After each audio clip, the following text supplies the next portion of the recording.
वा वा वा, गरम गरम तूप घातलेली व्हेज बिर्याणीचा दांडगा टोप, दिसायला देखण्याने चवीला भारी असलेली शेवाळ्याची खीर आणि ही मिक्स व्हेज भाजी बघितल्यावर तर तुमच्या तोंडाला पाणी सुटलं असणार.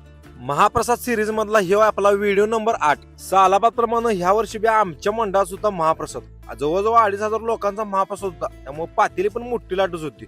त्या वर्षी काही भाकरीचं नियोजन नव्हतं, गरम गरम चपातीच होतं. त्यामुळे 25 महिला मंडळाचा गट बोलवलेला आणि आचार्याच्या हाताखाली काम करू लागायला आपल्या मंडळाची पोर आहे तीच की. हे बघा, खीर करायला 1 माणूस आणि उभा राहायला 10 माणसं. मग संध्याकाळी पहिल्यांदा आरतीचं टायमिंग झालं. आमच्या गणपती बाप्पाची सुंदर मूर्ती तर बघून घ्या की कसली भारी दिसते राव. मग गणपती बाप्पाच्या आरतीला सुरुवात झाली आणि आमच्या मंडळाचे सगळे कार्यकर्ते निर्मळ मनानं आणि भक्तिभावानं आरती म्हणू लागली. आरती संपल्यावर महाप्रसाद आलेल्या लोकांची गर्दी गच्च मध्ये होती, पण त्यांची यंत्रणा पण 1 नंबर केलेली. हे बघा, सेक्शन नंबर 1 आणि हे बघा सेक्शन नंबर 2 आणि महिला मंडळाची व्यवस्था ती वेगळ्या साईडला केलेली होती. महाप्रसादाच्या मेनू मध्ये आज